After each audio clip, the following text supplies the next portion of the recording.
Hello, people. Good evening. I am Daksh. I'm the founder of Blub World magazine, which basically creates content for teenagers.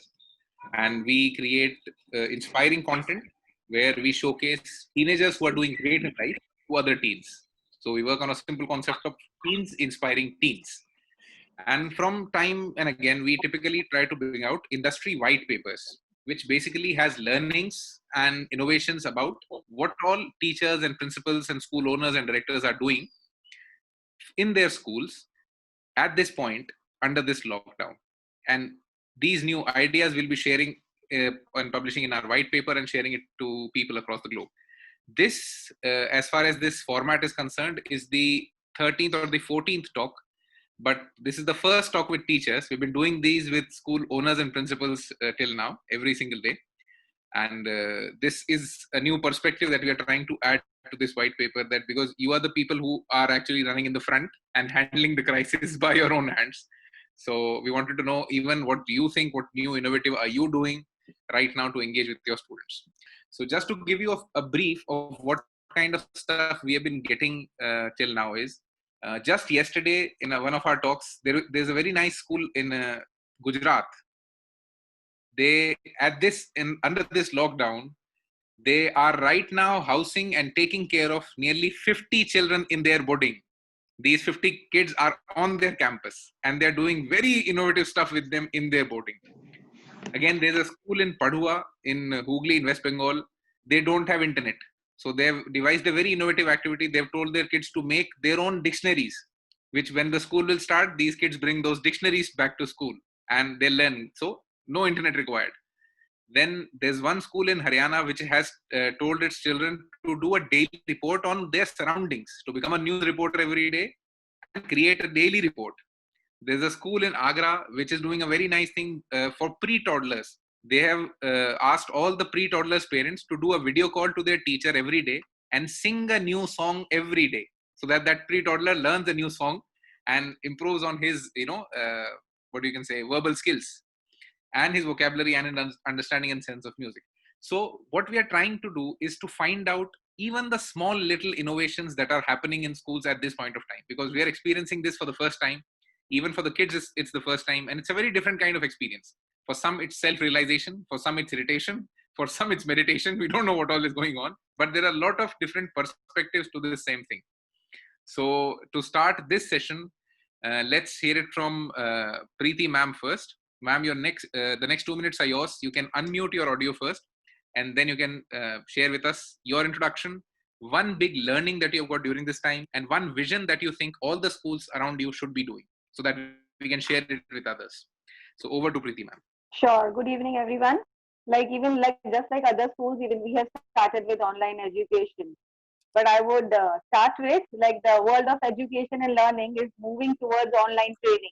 And online training with primary students is really difficult to start with. The benefits are undeniable though, reduced cost, great flexibility for the students, and the ability to train hundreds of students at the same time. In addition, one can also monitor what students are doing at the given moment, and it breaks with the inertia and positivity of the classroom courses. However, e-learning is not without its faults. Online training comes with its own particular characteristics, which can definitely jeopardize the success of training. And the one biggest challenge that we are facing is connectivity problem. It happens that in the middle of the session, the teacher loses the connectivity, the child loses the connectivity, and then both of them lose the link to themselves. And the thing is, the parents get panicked that my child didn't understand. So as a result, we have to again reschedule those classes, and we have found a solution to it by uploading the recorded video of the teacher, and we also upload the practice worksheet related to the same topic that was taught during that online session, so that it benefits the child to reinforce the concept taught during the session. But then I would conclude by saying that e-learning should not be seen as the only panacea for teaching. Of course, the classroom teaching, there is no beat to it. Thank you. Absolutely. Preeti ma'am, just one more line about your introduction, where you're working, what you've been doing there, your experience, a small brief about yourself. Sure. I work with P.P. Goenka International School, Thane, I work as an assistant coordinator there. At present, I don't take any classes, but yes, I teach the teachers, I would say. Okay, great, great. Thank you so much for sharing Yes. your Thank experience. you. Thank One you. thing that we have found out to be true across board, across different schools, is that video is working far more better than these virtual classrooms or Zoom calls, because there is a lot of connectivity issue across the nation. So this is something that's happening to everybody. And there's a very nice flip learning format that is being used right now in schools. What schools are doing is teachers are creating 60-second promo videos of a lesson. For instance, you're going to teach him any subject and you know that this is the next lesson. Create a 60-minute promo on your phone, which in some way teases the student to study and know more about that. So it's typically like a movie trailer. You create a trailer for every lesson and then that goes to kids, and then kids come on such a round Zoom call and then they teach you what they've learned. So flip learning with a video promo.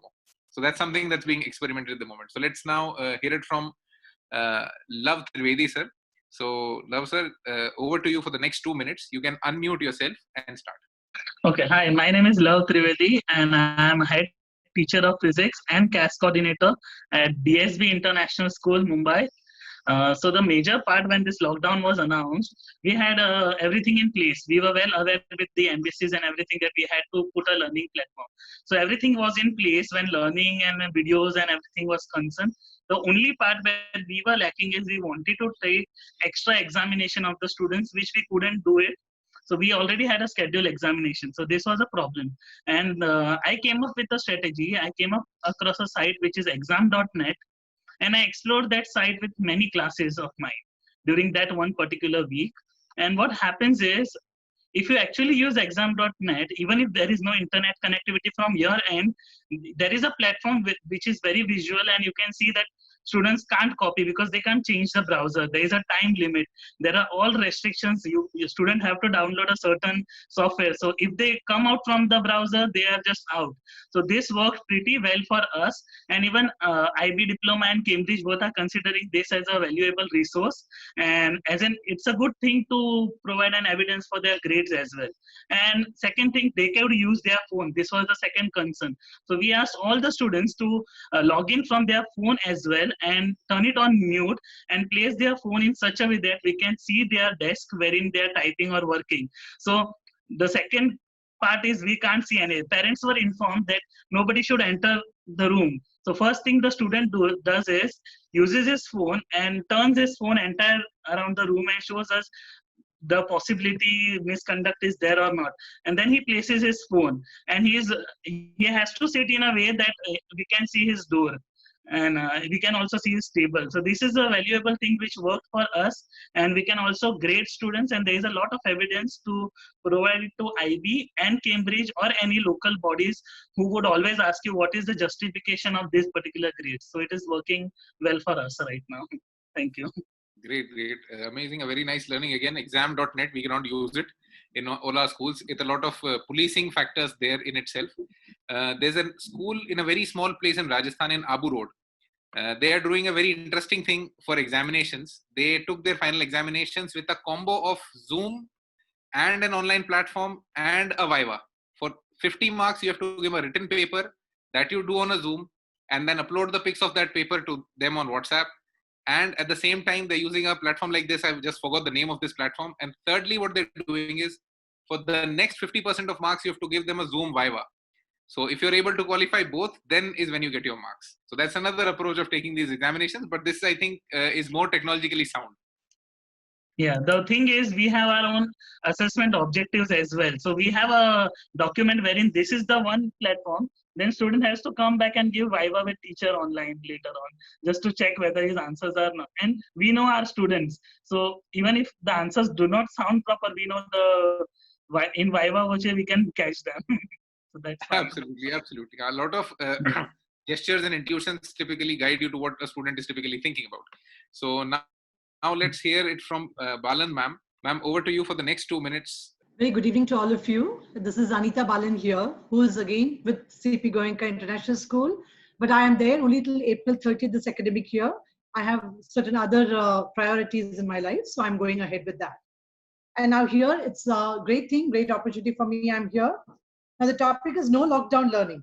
As we all know that in the olden days, things were different. and there was no technology, etc., to keep going with the current trend. Those days, the learners were fully dependent on their teachers for any small information, as the resources were very limited. It was only the chalk and blackboard method. Today, things have changed a big way. Technology is well advanced, where we have uninterrupted teaching via web-based classrooms like WebEx and Microsoft Teams. One of the key challenges in online teaching is communicating without the help of body language. This can result in student alienation and make students feel less connected with you. The additional challenges for teachers and parents could include connectivity problems, limited data access, and power blackouts. The innovative solutions, according to me, are a lot of resources are available online that can be made home learning easier and more fun. Few options are UNESCO, which they've started, they have their own educational platforms that can provide online learning materials, free book websites, and learning applications for different subject areas. If you want to assist your child in a fun way, applications such as Kahoot, game-based learning platform, and that has opened up premium resources for free for teachers in response to COVID-19 outbreak. We also have Kids Reach or Wiki for Kids. That is a great source for children to research subjects such as history, geography, maths, and science. And the visionary, according to me, visionary learning is to help to be more creative with the online platform. That's what I believe. Thank you so much. Thank you so much, ma'am. I think one thing, a very nice observation by you, I think we'll go to the white paper that we'll take, is that right now, there is a big miss on the body language communication, because you're not able to use that at all in your classes. Just facial expression and gestures won't be able to communicate things that well. Absolutely. There have been a lot of suggestions that have come on this, how to engage kids when you're doing online activities. There's a school, I suppose, in Uttar Pradesh. I don't remember the city now. They're doing a very nice activity. They're giving students a 10-minute worksheet, Okay. which has to be finished within 10 minutes, and it's a fun activity which with at least 3 learning outcomes. So this is making it interesting for them. It's timed, so it's more engaging. So now let's hear it from Utkarsh sir. Over to you, sir, for the next 2 minutes. You can unmute yourself and Hi please start. everyone, I'm Utkarsh Kumar. I'm in Mumbai. I work for Dhirubhai Ambani School and I'm teaching 8th to 12th grade physics.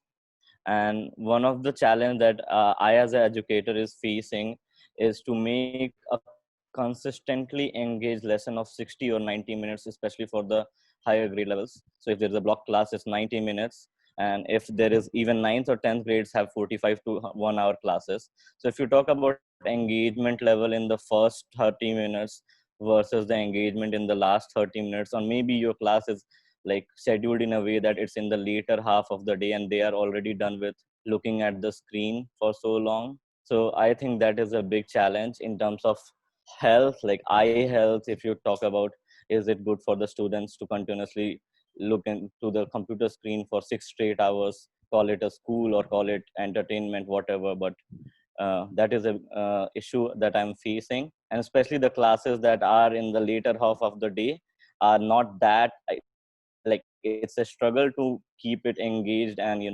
to keep them motivated to learn whatever you are trying to convey to them. So that is something that I'm facing. And one of the ways I have tried to overcome is try to time the activities whatever I'm putting forward, so that it's step-by-step process. Like first step is to suppose play a game or watch a video of 9 minutes. So if a video is of 9 minutes, I'll share the link on Microsoft Team and I let them watch for 9 minutes and then quiz around the video for next 5 minutes maybe. So I share, and before I start the class, I share that these are the sequence of things that I will do in the next 40 minutes. And these are the timings that we will give to each section. So that way it's very clear that, okay, we are going to move on whether somebody has been able to do it or not, but it's open to completion even later part of the day or maybe 2 days later, you can review it. And I suggest using online platforms as Kahoot is essentially, as shared by ma'am, is good. And Ed Puzzle is also nice if you want to tag videos with questions. And I also use extensively desmos.com. that is like simulation that you can make.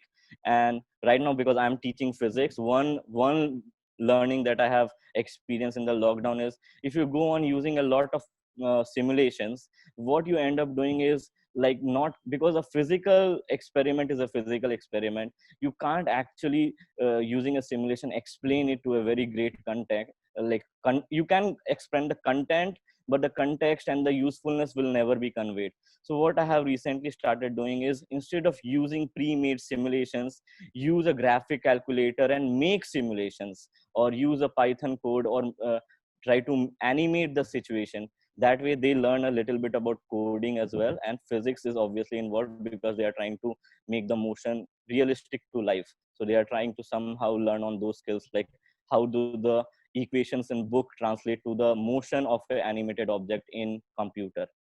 So things like that I'm doing. And I will like to share some links to the work I have done on the chat box, and I won't take much of the time. So I I hope everyone is like was able to follow along, and I will share the link, so that is good. Please Okay, share those thank you, links. thank you. Okay. Thank you so much, Utkarsh sir. I think again one very nice perspective that you added, that let these kids code and make those graphics more real life. Let them again learn one more different skill, go towards a new direction, and understand simulations even better. Nice. Yes. Thank you so much again for your thoughts. Let's now hear it from Omkar sir. Introduction, one learning and one vision. Over to Omkar sir. Yeah. Hello, everyone. I hope everyone's okay in these very trying times. My name is Omkar. I teach at Bombay International School. I teach biology to grades 9, 10, and 11. So I'm doing IGCSE as well as IBDP. So our school was, and I've been teaching with basically a combination of using presentations, which I usually use in class, and then a board, which is right behind me. So I use a combination of both. And I'm using Zoom as well as a platform. So our school was kind of prepared for this to a very large degree, and they trained us about a day or two before the lockdown was announced in all the online learning platforms. So that was kind of pre-planned and very well executed by the school. So it's been less of a challenge, but one of the biggest challenge that I faced was just being in proximity with the students, because biology, as you know, like has a lot of visual concepts. Like you cannot understand those just by a lecture style of teaching. Also, on top of that, I believe very strongly in the visual and kinesthetic strategies of learning rather than lecture style. The lockdown has been particularly tough on all of us, including the students and the teachers, because our school has encouraged us a lot to use activity and project-based learning consistently. So a few ways that I have devised with people in school via professional development sessions is that we've come up with something called as active and reactive learning, which basically includes showing the students videos and then developing a worksheet that basically asks the students to stop at certain specific sections of the videos, and there's a question that is associated with that particular portion of the video. So what they can do is, after an explanation of a concept, they can watch the video, stop at particular points, try to understand what the question is asking, and then answer accordingly. So that allows the students to kind of engage with the material a little better than what we could have done online. Otherwise, it would usually be done in the form of some sort of an activity, or a physical activity, or a kinesthetic activity, which here is kind of translating into a visual activity. And it is sort of reactive learning, because the students can engage and then ask questions as well. We can pause the video.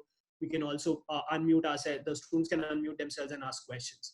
Another way that I could help the students is using something called as virtual labs, which are basically lab experiments that are done via simulation, so they can engage with it. It's an active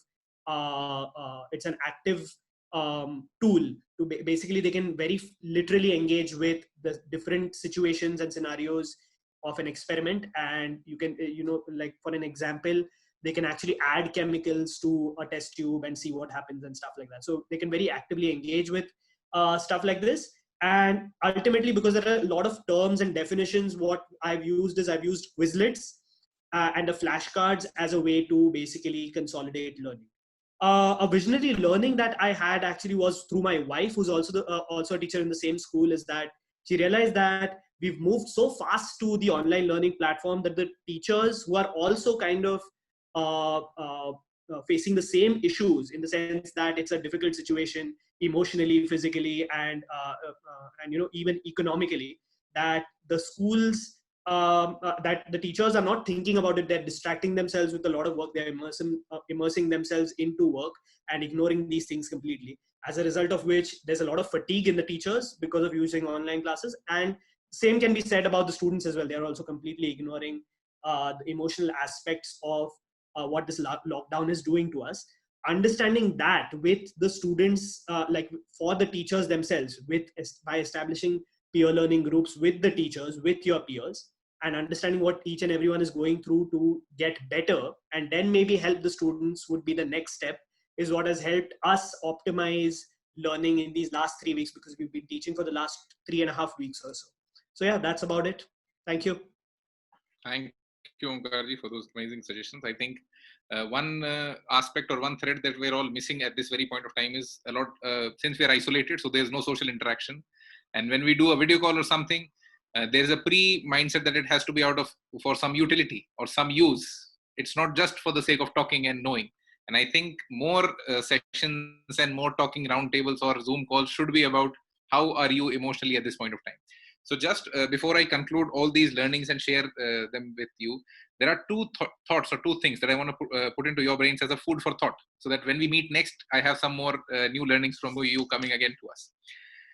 First, we are right now experiencing a technological overhaul in the whole education sector. But what we have experienced in these last 7 or 8 days, when we have talked to at least 150 or 200 school leaders, is that most of the education technology companies or the ed tech solutions that you have within your institutions, either you're using them or you're not using them, most of them are solving communication challenges. They are not solving education challenges. They are good tech companies, but they're not good at tech companies. There's a lot of issues with the kind of content that they're delivering or the way they're engaging students. This is what we learned from so many observations that we got till date. And secondly, two of the companies which were not supposed to serve education, which had no relation of being an ed tech company, are right now the leaders in this sector. Most of the people within this call are from Bombay, a typical metro. But we have talked to people of all the ranges. We've had principals from London. We have had principals from Padua. We have had principals from Ernakulam, Chikmagalur, very, very small places. The two companies which are right now leading the education sector, the first one being WhatsApp and the second one being Zoom. These two companies were not supposed to be education technology companies, but right now they are facilitating education in the best way possible. And most of the edtech companies have not been able to do that very well. This is one part of the perspective that I wanted to add, that whether these edtech companies will be able to replace a teacher in the coming times. And just to expound it further, we are all right now in a corona world. We are experiencing the lockdown. Within some days, there will be a post-corona world or a post-lockdown world, where the kind of teacher and the kind of student that we'll have in our classes would be drastically different. His character composition would have changed. He will be super tech savvy because he's trained. Even the student, even you, he would be restless because he has a lot of energy that he has not been able to utilize. So there is going to be a lot of difference in the kind of skills an educator needs. Just delivering content or information is no more a big skill for a teacher, because in the course of time, technology will remove all the redundancy out of teaching. So content delivery will no more be a skill. The skill will be your observation, your understanding of the student, and actually finding out what gives his life meaning. And you'll have to decipher two skills which are going to be super critical in the coming times. The first one, how do you nurture his creativity? Creativity not in the sense of drawing, painting and all that. Creativity in the sense of critical thinking, adding perspective, having an opinion. And second, and the most important thing, and which is even more difficult to decipher, is to give that student wisdom to judge what is good for him and what is bad for him. Because once he has access to a digital device and internet, you cannot control him and you cannot police him. Even technology cannot police him. Any and every sort of content is available to him. And most of the technologies, as on date, are not able to bar bad content from reaching a kid. and you cannot give him an internet which is isolated for him. So the only thing that you can do is make him a monitor of himself. And you can only do that through wisdom. But to decipher these two, an educator has to drastically change himself. And how will that happen? Even we don't know. Even we are trying to find those solutions. So whatever good ideas or innovative things or anything that you're doing in your daily lives right now, or any change or any new observation that you have. For instance, I was telling you about a Gujarat school yesterday, which we talked to yesterday. They have 50 kids right now in their boarding in this lockdown. Just imagine the effort they have to take to engage them. And these kids are doing wonders. So we actually have asked them to create an observation paper just on this. What happens in such a situation when you have so many kids in a lockdown? What all happens? Because as educators, remember, farmers can grow food for you. Retailers can sell it for you. Doctors can take care of you. But as educators, the only thing and the best thing that you can do for the people around you right now is to create a bank of ideas and knowledge, and new kind of knowledge, which will be created at this time. And we all will be writing history. So let's write that history with some more innovation, some more disruption that comes into play. I think somebody just asked for a minute on the chat. Ma'am, you can have your minute right now, but you try to conclude it in the least time possible. I wanted to just add to what you were saying, that suppose there are some moral things to be learned about how to take class online, or for any kind of meeting we are attending. So we have to be responsible of our conduct. So similarly, because we are grown-ups, we might be in a better off, like to restrain ourselves from doing certain things. Okay, but when you are a kid, you are often like getting that urges to trying to sabotage the class. So I was conducting this class on Teams, and I forgot to make only myself as a presenter. So everybody was a presenter in that classroom. So I was being muted by someone repeatedly. And then there was this guys, so they have found a ways to kind of annoy each other. So they will record someone else's voice and then play it on their mics, pretending to be someone else. So the pranks have gotten digital, and the jokes have gotten digital. So instead of saying a joke, you are forwarding a meme or something on a chat group that the students are in. So I think a lot of adaptation has to be has to happen, or eventually people will get bored of that kind of pranks and go to the matter of fact that okay, learning is learning, whichever platform or whichever mode is suitable according to time. That's the best way. Absolutely. That's it. That's the reason why we are trying to talk to teachers and find out even what's happening at an even grassroots level, because you are the ones who are engaging with kids every single day. And yeah, I kind of shared one of the instances, right? So I told the student straight away that whoever is muting me, I wish you have a great day ahead, irrespective of whether you are muting me or not. So, and then that stopped. So I think it's better to communicate very clearly about your expectations. I think that is the only way we can monitor, and that's like self-monitoring. You have to indulge those values by saying things rather than, because as someone pointed out, body language, you cannot show yourself angry on a screen. So you have to be like little bit verbal about it and convey your expectations very clearly in a very nice way, because that at the end even when the class ends, they will try to think about what they did or something like that. I don't know, your thoughts are also like we are at this moment trying to create a repository of such ideas, that because till now you were creating good citizens, but now you need to create digital citizens. And with creating a digital citizen, a new set of challenges comes into play. And even at a place and time when you're not even accessible to your student. So this is a time when learning has to come from all of you, because you are experiencing it on daily basis. And that's what we are trying to do, to create a repository of things. So whatever creative you're doing, whatever innovative you feel, whatever observation you have, keep sharing it with us. We'll try to create a white paper, take you to that white paper, and then invite you to the launch of that. But before I conclude this call, I think 2 or 3 things you must have, all observed. First, this Preeti ma'am added a very nice idea to us all, that for her videos were working better than these Zoom calls, because that's an even better way to do it. But I would request you to please remember when you make a video, there are two aspects to it. We are media people. We've been doing this for our living. First is the content that you deliver, and second, the packaging that you deliver it with. Now, packaging doesn't mean editing. Packaging simply means what you give precedence to, or what's the order of your video. Always remember, if you have a lesson in front of you, don't put that lesson on video. Put your opinion and that lesson on video, because that's what makes it more interesting. And again, the order of things that you explain to them. It should typically be like an onion, that it should be in layers, and interested till the last layer. So keep it that way. It will help you in creating better videos for your students. From Love Trivedi sir, we got a very nice, Exam.net platform that we can all use for our examinations. From Amita ma'am, the observation of communication without body language. This is something that can go forward.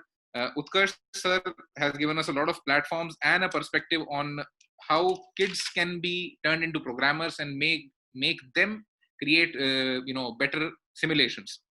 From Omkar sir, active and reactive learning, virtual labs, and something about emotional fatigue within teachers, because at this point you are the ones who are in the middle of the school and the student. इनको आपसे बहुत expectation है और इनको भी आपसे बहुत expectation है. So let's see what observations do you have at this time of expectations. I hope you all enjoy the session.